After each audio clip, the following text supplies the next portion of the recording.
Alors que les rues de Libreville s'animent avec l'effervescence de la rentrée scolaire, de nombreuses familles gabonaises font face à des défis toujours plus grands pour préparer leurs enfants à cette nouvelle année. Des frais de scolarité en hausse à la quête du matériel scolaire, en passant par les incertitudes liées à l'évolution du système éducatif, la rentrée est loin d'être un moment de sérénité pour tous. Dans ce reportage, nous plongeons au cœur de ces préoccupations, à la rencontre des parents pour comprendre leurs défis et aspirations. Oui, la difficulté, c'est comme toutes les années. Les parents qui font face à la dureté de la vie et à l'augmentation drastique des prix des fournitures scolaires. Et voilà, l'argent se faisant rare, nous les parents, on est obligés de casquer pour pouvoir envoyer les enfants à l'école. De jour en jour, on se rend compte que les prix augmentent au niveau du marché. C'est la même chose. Mais aujourd'hui, c'est encore un peu plus parce que moi, dans la logique, j'achète des livres en lot. Mais aujourd'hui, on ne trouve qu'en détail. Donc, vous voyez que le prix ne fait qu'augmenter.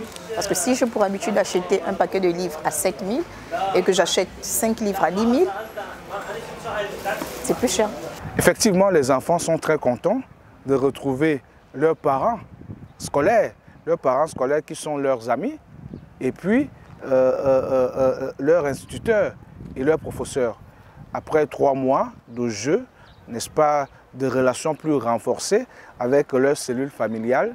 Vous savez, l'être humain aime s'émouvoir. Ils sont contents de retrouver leur biotope scolaire. Par rapport à cette rentrée scolaire, je dirais que nous ne rencontrons aucune difficulté.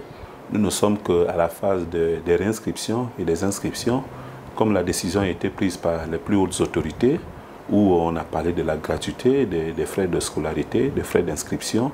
Donc, nous nous alignons par rapport à cette décision. Donc, pour le moment, les parents arrivent et font des réinscriptions tranquillement, sans payer quoi que ce soit. Donc, tout se passe très bien au niveau de l'école publique d'Anzan et en deux. Aucune difficulté. Oui, mais le nouveau gouvernement a pied d'œuvre. Ils sont à pied d'œuvre.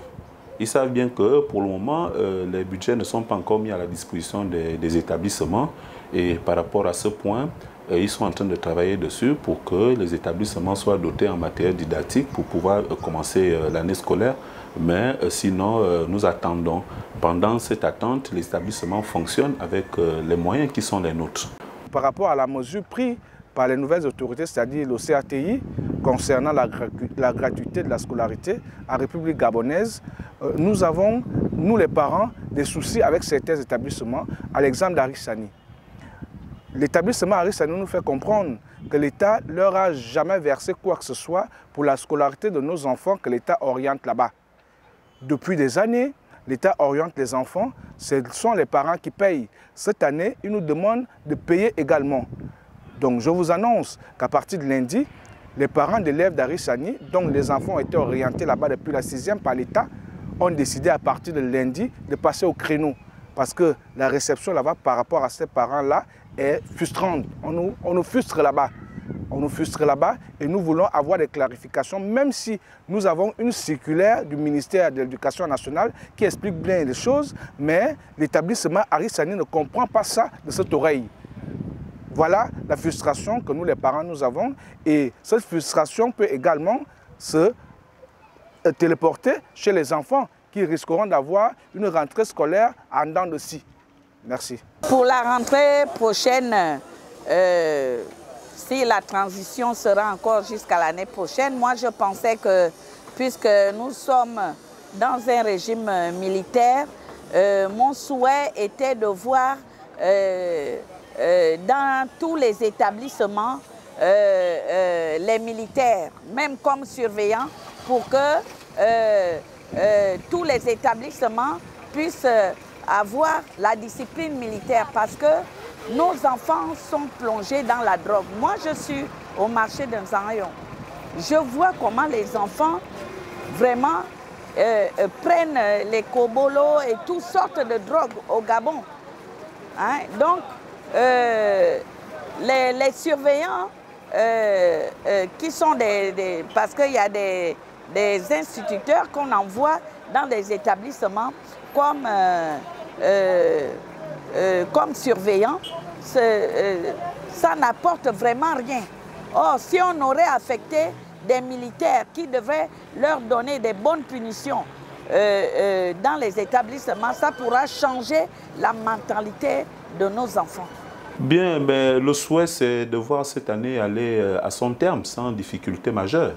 Tout simplement en nous mettant en place les budgets nécessaires et le matériel qu'il faut.